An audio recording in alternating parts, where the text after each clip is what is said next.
As-tu déjà eu l'impression de trébucher toujours sur la même pierre? Dans cette vidéo, tu vas découvrir pourquoi ce que tu n'as pas guéri revient sans cesse et surtout comment rompre ce cercle à la lumière de la vision bouddhiste. Nous parlerons des racines cachées qui soutiennent nos schémas inconscients, de l'attachement et des illusions que crée notre esprit. Mais plus encore, nous explorerons des pratiques simples et profondes pour enfin fermer ces cycles, la pleine conscience, le pardon et la compassion. Si tu veux cesser de répéter les mêmes erreurs et vivre avec plus de clarté intérieure, reste bien jusqu'à la fin. Ce voyage peut transformer ta façon de comprendre ta vie. Lorsque tu observes ta vie avec attention, tu découvres quelque chose d'étrange. Certaines expériences semblent se répéter. Des personnes qui réveillent les mêmes émotions, des situations qui te confrontent encore et encore au même conflit. C'est comme si un fil invisible reliait ton passé à ton présent et te ramenait toujours à ce que tu n'as pas su résoudre. Selon la vision bouddhiste, ce n'est pas un hasard. La vie te montre, encore et encore, ce que tu as besoin de voir pour le comprendre et le transformer. Le bouddhisme enseigne que chaque action laisse une empreinte. Il ne s'agit pas de punition ni de récompenses extérieures, mais simplement de causes et d'effets qui naissent dans ton propre esprit. Chaque pensée, chaque mot et chaque acte sont comme des graines qui, tôt ou tard, portent leurs fruits. Si une graine est chargée de douleur, d'attachement ou de ressentiment, la vie finira par t'amener une situation qui ravivera cette blessure. Ce que tu n'as pas guéri revient, non parce qu'une force extérieure te le renvoie, mais parce que tu le portes en toi, comme une semence encore vivante. Imagine qu'une personne t'ait trahi et que tu n'aies jamais accepté ce qui s'est passé.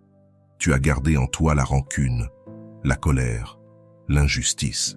Cette expérience devient une plaie ouverte. Avec le temps, tu te retrouveras à nouveau face à des relations qui te feront revivre ce même sentiment de trahison. Parfois même, les comportements se répètent presque à l'identique. Ce n'est pas un châtiment, c'est un miroir. La vie te remet face à la même situation, encore et encore, pour t'offrir la possibilité de réagir autrement, d'apprendre, de guérir. C'est cela, le karma. Mais loin d'être une fatalité, le karma est une énergie en mouvement. Chaque instant t'offre la possibilité de semer autre chose. Tant que tu n'as pas rendu conscient ce qui agit en toi, cette force continuera à te ramener au même point. L'esprit a tendance à retourner vers ce qu'il connaît, même si ce connu est douloureux. C'est pourquoi, souvent, sans t'en rendre compte, tu choisis les mêmes relations, les mêmes erreurs, les mêmes chemins. Avant de continuer, si tu n'es pas encore abonné à ma chaîne YouTube, je t'invite à le faire dès maintenant. En t'abonnant, tu seras informé de toutes mes nouvelles vidéos, ce qui te permettra de ne rien manquer de contenu précieux. Le bouddhisme t'invite à observer ce processus sans peur. Il ne s'agit pas de fuir la douleur, ni de te juger pour tes répétitions, mais de comprendre que chaque retour est un appel. Chaque cycle est un message de la vie qui te dit « Regarde ici, quelque chose n'est pas encore libéré. » Tant que tu n'écoutes pas ce message, la roue continuera à tourner. La bonne nouvelle, c'est que tu n'es pas condamné à répéter éternellement. Le simple fait de reconnaître que ce qui revient le fait pour t'enseigner quelque chose ouvre déjà la porte du changement. Quand tu cesses de voir la répétition comme une malédiction et que tu la vois comme une opportunité, chaque retour devient un maître. La clé, c'est de passer de la réaction automatique à l'observation consciente. Car dès que tu regardes un schéma en face, sans fuir, il perd de sa force. Ce que tu n'as pas guéri revient, non comme un ennemi, mais comme un reflet.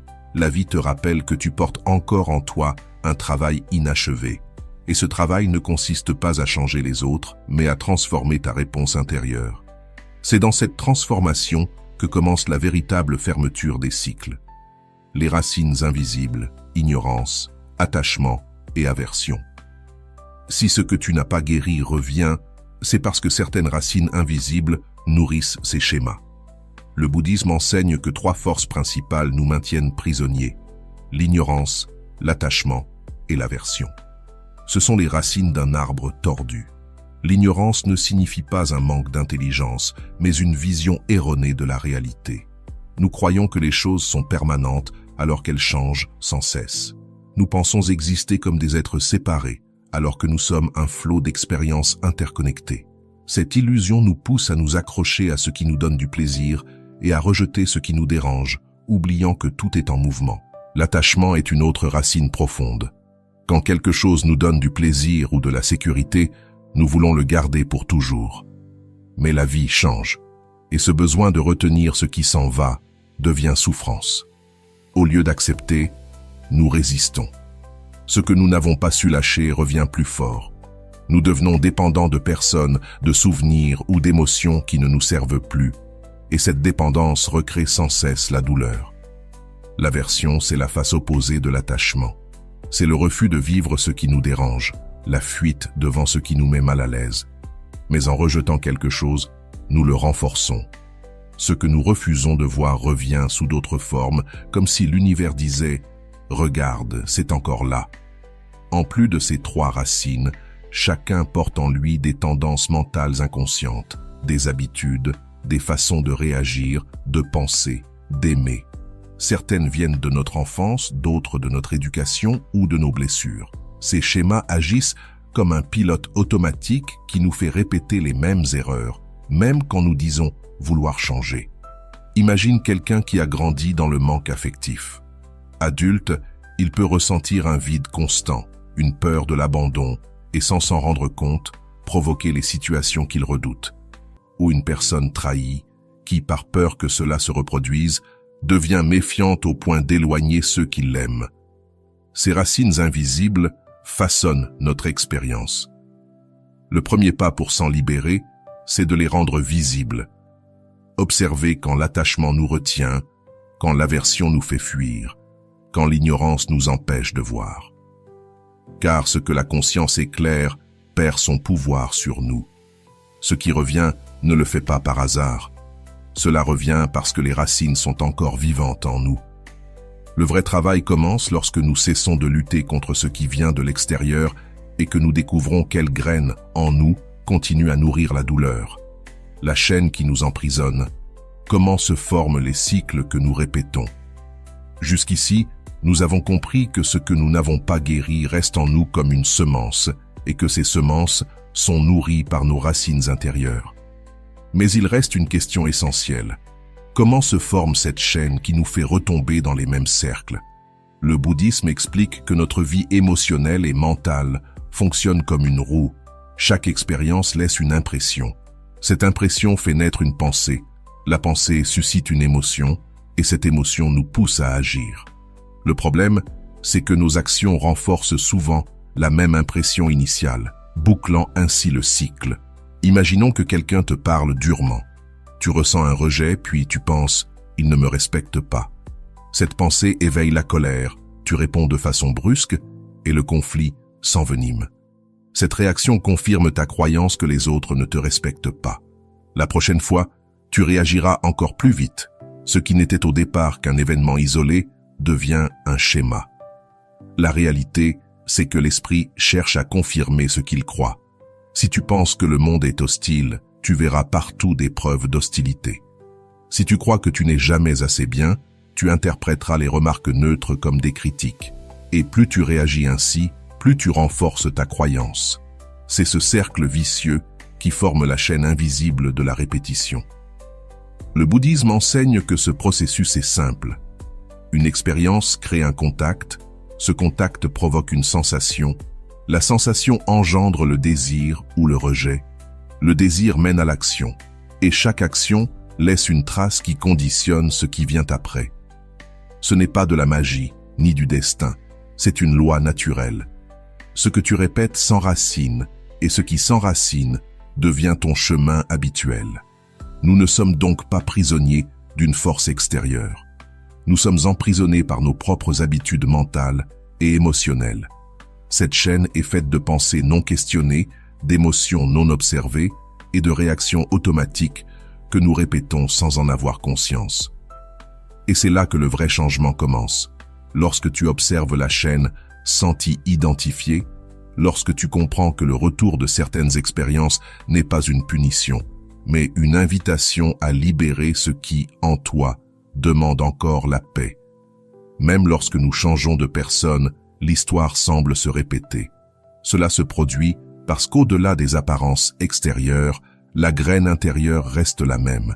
Si tu portes en toi la peur de l'abandon, tu chercheras des signes d'abandon dans tout. Si tu es attaché à la sécurité, tu t'accrocheras à celui ou celle qui te la donne, même si cette relation n'est pas saine. La chaîne se maintient parce que l'esprit crée des scénarios qui reflètent ce que nous portons en nous. Mais il existe quelque chose d'encore plus profond. Les cycles ne se répètent pas seulement dans nos actions extérieures, ils se reproduisent aussi dans notre esprit. Pense à cette pensée qui te hante. Je ne vaux pas assez.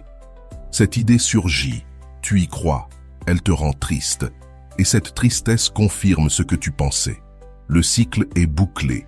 Tant que tu ne réalises pas que cette pensée n'est qu'une habitude mentale et non une vérité absolue, elle continuera à se répéter comme une roue sans fin. Pourtant, cette chaîne n'est pas indestructible. Au contraire, elle ne se maintient que parce que nous ne la voyons pas clairement. Dès que nous l'observons avec attention, nous commençons à en remarquer les maillons. Et si nous parvenons à interrompre ne serait-ce qu'un maillon, toute la chaîne perd de sa force.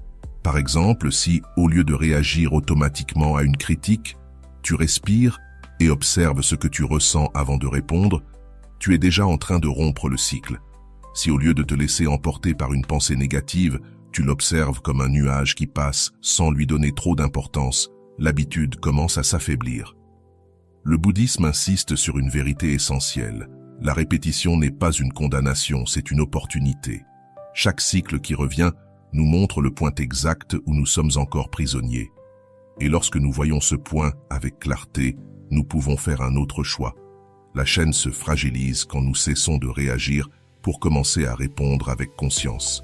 Cette petite différence marque le début de la liberté intérieure. En résumé, la chaîne qui nous emprisonne ne se trouve pas à l'extérieur, mais dans notre manière de penser, de ressentir et d'agir. Chaque répétition renforce un schéma et chaque acte conscient l'affaiblit. La clé, c'est de comprendre que nous avons toujours un instant de choix, aussi bref soit-il. Si nous saisissons cet instant, il devient la porte de sortie du cercle, le point de départ d'une nouvelle histoire. L'impermanence et l'auto-illusion, comprendre ce que le moi croit. Nous avons vu jusqu'ici que ce qui n'est pas guéri revient, que les racines invisibles nourrissent ce processus et que la chaîne des réactions automatiques nous enferme. Il est temps maintenant de regarder une vérité au cœur du bouddhisme. Tout est impermanent. Rien ne dure, rien ne reste identique. Et pourtant, nous nous obstinons à vivre comme si ce que nous avons aujourd'hui devait durer pour toujours. Ce décalage entre la réalité et l'illusion est la source d'une grande partie de notre souffrance. L'impermanence n'est pas une idée abstraite. Nous la voyons chaque jour. Le corps change, les années passent, les émotions se transforment, les relations évoluent. Rien de ce que nous sommes ou possédons ne demeure intact. Et pourtant, le moi résiste à cette vérité. Nous voulons que le plaisir dure, que l'amour ne change pas, que la jeunesse ne s'efface jamais, que les moments heureux restent figés. Et comme cela n'arrive jamais, nous ressentons frustration et douleur. L'auto-illusion naît lorsque le moi s'accroche à cette idée de permanence. Nous nous racontons des histoires. Cette personne me protégera toujours. Ce travail est pour la vie. Je suis comme ça et je ne changerai pas. Ces pensées nous réconfortent, elles nous donnent une fausse impression de stabilité. Mais la vie, tôt ou tard, nous montre que rien ne se maintient de cette façon. Et lorsque ce changement inévitable arrive, nous le vivons comme une perte tragique au lieu de le voir comme une transition naturelle. Le problème de ne pas accepter l'impermanence, c'est que nous entretenons le cycle de la souffrance. Si je m'accroche à une relation qui n'a plus de sens, je répète la douleur de l'attachement. Si je refuse de tourner la page sur une étape de ma vie, je reste prisonnier de la nostalgie. Si je crois que je suis comme ça et que je ne changerai jamais, je transforme mes habitudes négatives en identité figée. Dans tous ces cas, le cycle se répète parce que je combats la réalité. Le bouddhisme nous invite à regarder ce fait en face. Tout change. Et plus encore, à comprendre que c'est une bénédiction, non une malédiction. Parce que tout change, la douleur passe, les erreurs peuvent être corrigées, les cycles peuvent être clos. Si tout était figé, il n'y aurait ni transformation ni libération. c'est précisément l'impermanence qui rend la guérison possible. Mais accepter cette impermanence exige de remettre en question le moi. Ce moi que nous croyons si solide n'est en réalité qu'une construction mentale. Il est composé de souvenirs, de pensées, d'émotions, d'habitudes. Tout cela change au fil du temps. Pourtant, nous le traitons comme quelque chose de fixe. Cette illusion d'identité est l'un des plus grands mensonges qui entretiennent nos cycles. Quand je me dis « je suis une personne qui souffre toujours en amour », je renforce un rôle qui m'emprisonne. Quand je crois « je ne peux pas changer », je ferme la porte à toute évolution. L'auto-illusion du moi est dangereuse parce qu'elle nous pousse à défendre un personnage, même si ce personnage nous fait souffrir. Une personne qui se voit comme victime trouvera 1000 raisons de justifier son rôle, car y renoncer serait comme perdre son identité. Quelqu'un d'orgueilleux préférera répéter les mêmes erreurs plutôt que d'admettre qu'il peut agir autrement. Ce qui semble être un trait de caractère n'est souvent qu'une résistance à lâcher l'illusion du moi. Accepter l'impermanence et voir clair dans nos illusions ne signifie pas se perdre, mais se libérer. Cela veut dire découvrir que nous ne sommes pas condamnés à rester les mêmes, que nous n'avons pas à répéter indéfiniment les mêmes scénarios. C'est ouvrir la porte à de nouvelles manières de vivre, à la capacité de répondre au lieu de réagir, à la possibilité de laisser le passé derrière nous. Quand nous comprenons que rien ne dure, le retour des vieux schémas cesse d'être une menace et devient une opportunité. Car si tout change, ces schémas aussi peuvent changer. Ce qui semble aujourd'hui inévitable peut devenir différent demain, si nous cessons de nous y accrocher. Le moi croit que répéter est la seule option, mais la vérité, c'est que chaque instant offre la possibilité de recommencer. Et c'est là, dans l'acceptation de l'impermanence et dans la fin de l'auto-illusion du moi, que commence la véritable fermeture des cycles. Fermer un cycle ne signifie pas oublier le passé, ni effacer ce que nous avons vécu.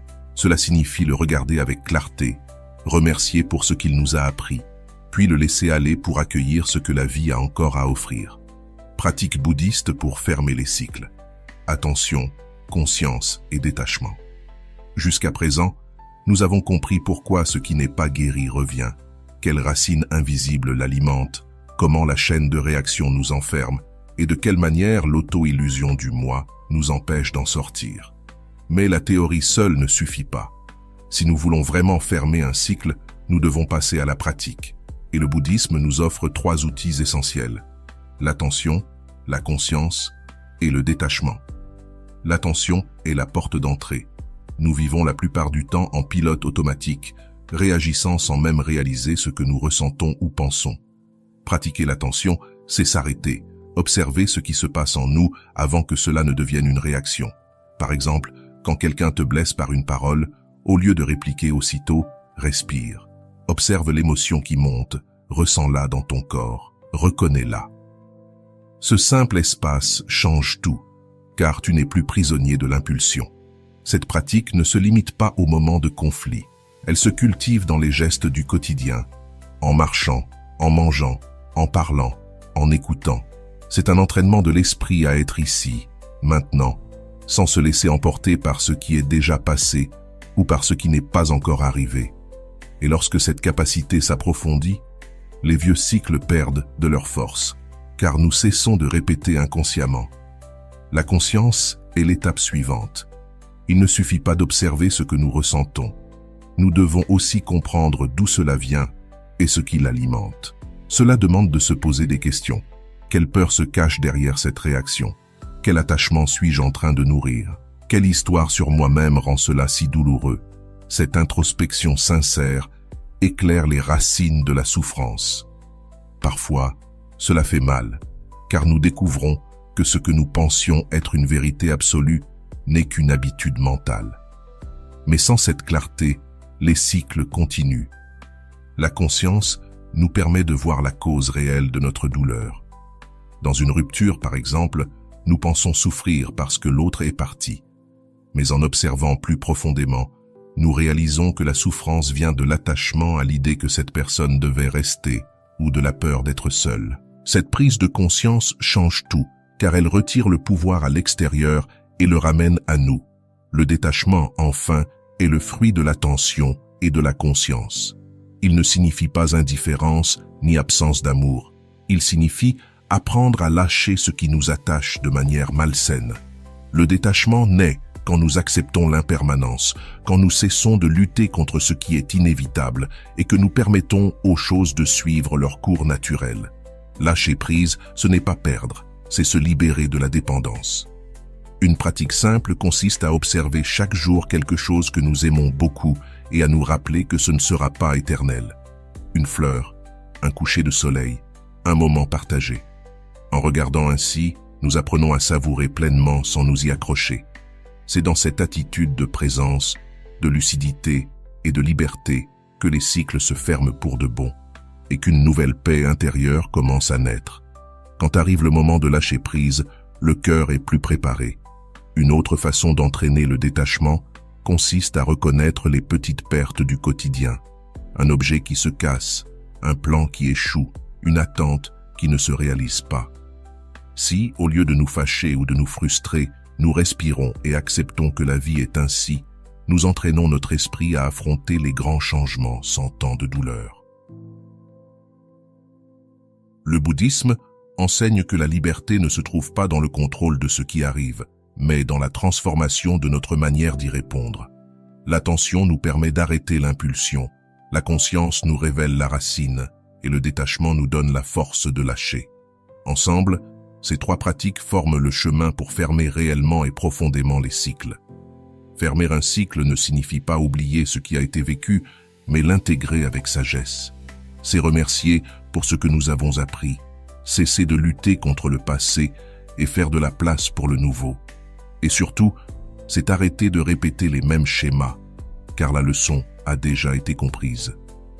Lorsque nous pratiquons l'attention, la conscience et le détachement, la vie cesse d'être une roue qui nous emporte et devient un chemin que nous pouvons parcourir librement.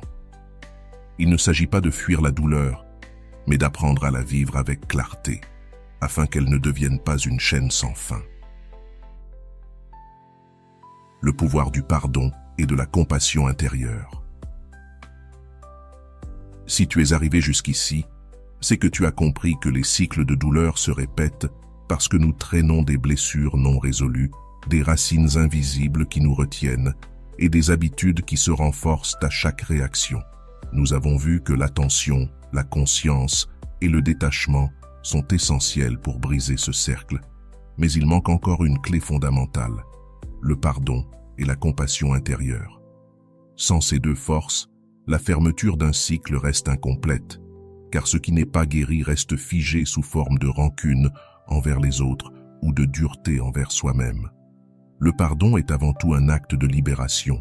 Beaucoup pensent qu'il s'agit de justifier les actes d'autrui ou de minimiser la blessure reçue, mais le pardon bouddhiste ne consiste ni à absoudre les autres, ni à oublier la douleur.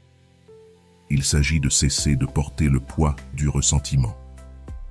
Tant que nous gardons vivante la blessure, même après des années, nous restons attachés à cette expérience.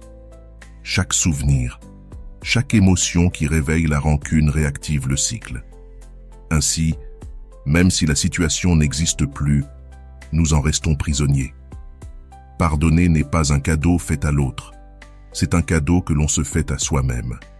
C'est reconnaître « Cela m'a blessé, mais je ne veux plus rester enchaîné à cette douleur. » À cet instant, nous cessons d'alimenter la plaie avec des pensées de haine ou de vengeance, et le cycle commence à s'affaiblir. Le pardon ne change pas le passé, mais il transforme complètement la manière dont nous vivons le présent. Cependant, le pardon envers les autres n'est que la moitié du chemin. L'autre moitié, souvent oubliée, est le pardon envers soi-même. Dans beaucoup de cycles répétitifs se cache un sentiment de culpabilité, avoir pris de mauvaises décisions, avoir trop supporté, ne pas avoir agi à temps, avoir blessé quelqu'un ou ne pas s'être senti à la hauteur. Cette culpabilité devient une prison silencieuse qui alimente l'autosabotage et la souffrance. C'est là qu'intervient la compassion intérieure. La compassion n'est ni la pitié ni l'indulgence. C'est la capacité de se regarder avec la même tendresse que celle que l'on offrirait à un être profondément aimé. C'est reconnaître notre douleur sans jugement, comprendre que nous avons fait du mieux que nous pouvions avec les ressources et la conscience que nous avions à ce moment-là. Personne ne répète un cycle par plaisir. Nous le faisons simplement parce que nous ne savons pas encore comment faire autrement. Cette compréhension ouvre la porte au pardon personnel. Le bouddhisme enseigne que la compassion commence en soi. Si nous n'apprenons pas à être compatissants envers notre propre souffrance, il nous sera difficile de l'étendre sincèrement aux autres. Beaucoup de gens essaient d'être bienveillants envers tout le monde, mais se traitent eux-mêmes avec dureté. Cette dureté intérieure maintient les cycles, car chaque erreur devient une condamnation au lieu d'une occasion d'apprendre. Comment cultiver le pardon et la compassion intérieure? Une pratique consiste à méditer, en répétant des phrases de bonté envers soi-même. Cela peut paraître étrange au début, mais avec le temps, ces mots s'enracinent profondément. Des phrases simples comme « que je puisse vivre en paix »,« que je sois libéré de cette douleur »,« que je sois heureux ». Répétées avec intention, elles adoucissent les couches de dureté accumulées contre soi. Une autre pratique puissante consiste à écrire une lettre de pardon à quelqu'un ou à soi-même. Il n'est pas nécessaire de l'envoyer. Le simple fait d'écrire permet de reconnaître la douleur et d'exprimer la décision de ne plus l'alimenter. L'écriture libère une partie du poids intérieur. La compassion se cultive aussi au quotidien. Chaque fois que nous nous jugeons sévèrement, nous pouvons nous arrêter et nous demander « Que se passerait-il si je me parlais comme à un ami ?» Cette simple question change notre regard, car rarement dirions-nous à un proche les mots cruels que nous nous disons à nous-mêmes. Le pardon et la compassion ne sont pas des chemins rapides. Certaines blessures demandent du temps, mais chaque geste de tendresse envers soi, chaque décision de relâcher un peu de rancune, affaiblit le cycle. C'est comme enlever une pierre d'un sac à dos que l'on porte depuis des années. Au début, il reste lourd, mais peu à peu, il s'allège. Et surtout, pardonner et être compatissant ne signifie pas revenir en arrière, ni nier ce qui s'est passé. Cela veut dire reconnaître, apprendre et ne plus répéter. Le pardon guérit, la compassion répare, et ensemble, elle nous donne la force de ne plus retomber dans les mêmes schémas. Quand nous sommes capables de nous pardonner et de nous traiter avec bienveillance, le cycle perd son carburant principal, la douleur accumulée. À sa place, naît une énergie nouvelle, un regard frais sur le présent et une ouverture vers l'avenir. Et c'est dans cette ouverture que commence la véritable liberté. Recommencer sans revenir. Comment construire de nouveaux schémas? Après avoir compris les racines de nos cycles, travaillé l'attention et le détachement, et ouvert notre cœur au pardon et à la compassion, vient un moment décisif. Apprendre à vivre autrement. Car il ne suffit pas de briser un ancien schéma. Si nous n'en construisons pas un nouveau, notre esprit retournera toujours à ce qu'il connaît, même si c'est douloureux. Recommencer sans revenir, c'est tracer un nouveau chemin et le remplir d'habitudes saines qui nous soutiennent. Le premier pas est de reconnaître que notre vie est faite d'habitudes. Ce que nous pensons, ressentons et faisons chaque jour façonne qui nous sommes. Si nous répétons des pensées de peur, nous devenons craintifs. Si nous cultivons la générosité, nous devenons bienveillants. L'esprit est comme un champ fertile. Ce que nous semons y pousse. Si nous voulons que notre vie s'épanouisse autrement, il faut choisir avec soin les graines que nous plantons. Construire de nouveaux schémas commence par de petits gestes. Souvent, nous croyons qu'il faut tout changer d'un coup, mais en réalité, les cycles se transforment par des pas simples et constants. Par exemple, si nous réagissons toujours par la colère, un nouveau schéma peut consister à respirer 3 fois avant de répondre. Cela semble peu, mais cet instant de conscience change toute la direction de la situation. Avec le temps, cette petite pratique devient un réflexe qui remplace l'impulsion automatique. L'environnement joue aussi un rôle crucial. Les schémas ne vivent pas seulement en nous, ils se nourrissent aussi de ce qui nous entoure. Si nous voulons un vrai changement, nous devons choisir des lieux, des personnes et des activités qui nourrissent la paix que nous cherchons. Vouloir vivre en harmonie tout en restant dans un environnement de colère ou de critique est une contradiction. La gratitude est également essentielle. Quand nous entraînons notre esprit à voir ce que nous avons plutôt que ce qui manque, nous ouvrons un espace d'abondance intérieure. La gratitude brise le cycle du vide et de l'insatisfaction, car elle nous apprend à reconnaître ce qui va déjà bien dans notre vie. Un simple exercice quotidien, comme écrire 3 choses pour lesquelles nous sommes reconnaissants, peut transformer peu à peu notre manière de voir les choses. Enfin, construire de nouveaux schémas demande de la patience. L'esprit ne change pas du jour au lendemain, tout comme un champ ne donne pas de fruits immédiatement après les semailles. Il y aura des rechutes, mais chaque fois que nous choisissons une réponse différente, même minime, nous affaiblissons l'ancien cycle et renforçons le nouveau.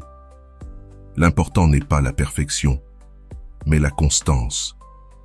Le bouddhisme propose la pratique des actes conscients de bonté. Pas de grands gestes, mais de petites actions pleines d'intention. Écouter sans interrompre, aider en silence, souhaiter du bien intérieurement. Ces actes répétés transforment notre perception du monde. Au lieu de le voir comme un lieu hostile, nous le percevons comme un espace d'interconnexion où chaque action compte. Apprendre à visualiser l'avenir que nous désirons est aussi fondamental, non pas à travers la fantaisie, mais par des actions concrètes. Ainsi, pas à pas, nous créons une nouvelle réalité, libérée des anciens schémas, enracinée dans la paix, la gratitude et la conscience. Si je veux cesser de répéter le cycle de la peur, je peux m'imaginer agir avec courage dans une petite situation, puis le mettre en pratique. L'esprit s'entraîne comme un muscle. Plus on le dirige consciemment vers un nouveau mode de fonctionnement, plus celui-ci devient naturel. Redémarrer sans revenir en arrière ne signifie pas renier le passé, mais l'honorer comme une leçon apprise et s'ouvrir à écrire une nouvelle histoire. Chaque jour est une page blanche, et la façon dont nous pensons, ressentons et agissons remplit ces pages. L'erreur est de croire que nous sommes condamnés à copier sans cesse le même scénario. En réalité, nous pouvons réécrire notre histoire à tout moment si nous avons le courage de pratiquer de nouvelles façons d'être. Construire de nouveaux schémas, c'est choisir la vie que nous voulons vivre, au lieu de laisser nos blessures passées décider pour nous. C'est puiser dans la force du pardon, la clarté de la pleine conscience et la tendresse de la compassion pour les transformer en actions quotidiennes. Ces gestes, aussi simples soient-ils, sont la garantie que nous ne retomberons plus dans le même cercle, car nous avons tracé un chemin nouveau avec des pas fermes et conscients. Libération du cycle, vivre en paix avec le présent. Nous avons parcouru un chemin profond, comprendre pourquoi ce qui n'a pas été guéri revient, découvrir les racines invisibles qui nourrissent nos schémas, reconnaître la chaîne qui nous enferme, l'accepter dans sa permanence, pratiquer la pleine conscience et le détachement, nous ouvrir au pardon et à la compassion, et enfin, apprendre à créer de nouveaux modèles intérieurs. Tout cela nous conduit vers une même destination, nous libérer du cycle et apprendre à vivre en paix avec le présent. Se libérer du cycle ne signifie pas que la douleur ne reviendra jamais. La souffrance fait partie de la vie. Les pertes continueront d'arriver, les changements se produiront, les émotions surgiront. La différence, c'est que nous ne restons plus prisonniers d'elles de la même manière. Autrefois, nous réagissions avec attachement, rejet ou résistance, et cela nourrissait la répétition. Aujourd'hui, avec la conscience, nous apprenons à vivre chaque expérience pour ce qu'elle est, un moment qui naît et qui meurt. Vivre en paix avec le présent, c'est lâcher le poids du passé. Souvent, ce qui nous retient n'est pas ce qui nous arrive aujourd'hui, mais les souvenirs que nous traînons encore. Nous repensons sans cesse à ce qui s'est passé, à ce qui aurait dû être, à ce que les autres ont fait ou n'ont pas fait.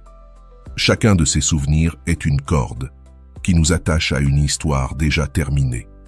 La libération vient lorsque nous reconnaissons que le passé a rempli sa fonction et que, s'il ne peut être changé, nous pouvons transformer la manière dont nous le portons en nous. Cela implique aussi de ne plus vivre enchaîné au futur. La peur de ce qui va venir ou l'obsession de ce que nous voulons atteindre nous vole la capacité de savourer l'instant présent. Le bouddhisme nous le rappelle sans cesse, la vie se déroule uniquement dans le maintenant. Lorsque nous apprenons à habiter pleinement ce moment, le cycle perd sa force, car il ne nous entraîne plus vers le passé ni vers l'avenir. Nous demeurons stables, là où réside notre véritable pouvoir. La libération du cycle se ressent comme une légèreté intérieure. C'est cesser de lutter contre ce qui est. Lorsque surgit une émotion douloureuse, nous la regardons en face sans fuir, en sachant qu'elle passera. Quand vient une joie, nous la savourons pleinement, sans nous y accrocher. Cette attitude d'équanimité n'est pas de la froideur, c'est une forme plus pure de vie. Elle nous permet d'accueillir chaque expérience avec ouverture, sans peur de la perdre. Vivre en paix avec le présent, c'est cultiver un regard aimant sur chaque instant. Cela ne veut pas dire que tout sera parfait, mais que tout peut être vécu avec acceptation. Même les difficultés deviennent des maîtres lorsque nous cessons de les voir comme des ennemis. Chaque obstacle est une occasion de pratiquer la patience, la compassion et le détachement. Et plus nous les pratiquons, moins nous nous laissons piéger par la roue des répétitions. La libération passe aussi par la reconnaissance que nous ne sommes pas ce moi fixe que nous défendons depuis toujours. Quand nous cessons de nous identifier à nos histoires, à nos rôles et à nos blessures, nous découvrons quelque chose de plus vaste, une conscience qui observe, qui coule, qui change. Depuis cette perspective, il n'y a plus besoin de répéter, car rien ne nous lie à un seul scénario. Nous pouvons nous réinventer à chaque instant. Un exemple clair de cette libération se trouve chez les personnes qui ont traversé de grandes pertes. Plutôt que de rester enfermées dans la tristesse, elles transforment cette douleur en une source de sagesse et de service pour les autres. Non pas parce que la souffrance n'a pas existé, mais parce qu'elles ont appris à la transmuter. C'est cela, vivre en paix avec le présent, laisser la vie circuler à travers nous, sans transformer chaque expérience en prison. En fin de compte, la libération du cycle n'est pas un but lointain, mais une manière de vivre, ici et maintenant. C'est la capacité d'accepter ce qui vient, de relâcher ce qui s'en va et de savourer pleinement ce qui est. Nous n'avons pas besoin d'attendre que tout soit parfait pour être en paix. La paix naît lorsque nous cessons de lutter contre l'impermanence et que nous embrassons la vie telle qu'elle est. Vivre en paix avec le présent, c'est le véritable achèvement des cycles, car au moment où nous cessons de répéter le passé et d'anticiper l'avenir, nous brisons la roue et accédons à une liberté qu'aucune force extérieure ne peut nous retirer. Et cette liberté, silencieuse et puissante, est le plus grand des cadeaux du chemin. Nous arrivons à la fin de ce voyage. Nous avons compris pourquoi ce qui n'est pas guéri revient, quelles racines le soutiennent, comment les cycles se répètent, et surtout, quelles sont les clés que le bouddhisme nous offre pour fermer ces blessures. La pleine conscience, la conscience de soi, le détachement, le pardon et la compassion. La libération n'est ni lointaine, ni impossible. Elle se trouve dans chaque instant où nous choisissons de vivre avec présence, de relâcher ce qui nous attache et de nous ouvrir à ce qui vient. Si quelque chose dans ces paroles résonne en toi, souviens-toi que tu n'as pas besoin de tout changer d'un coup. Chaque petit acte de conscience est déjà une graine de transformation, et ces graines, avec le temps, deviennent une vie plus libre et plus pleine. Merci d'avoir accompagné ce voyage. Puissent ces réflexions t'aider à voir ton chemin avec plus de clarté, à fermer les cycles que tu n'as plus besoin de porter et à comprendre que la véritable guérison commence quand on apprend à vivre en paix avec ce que l'on est, ici et maintenant.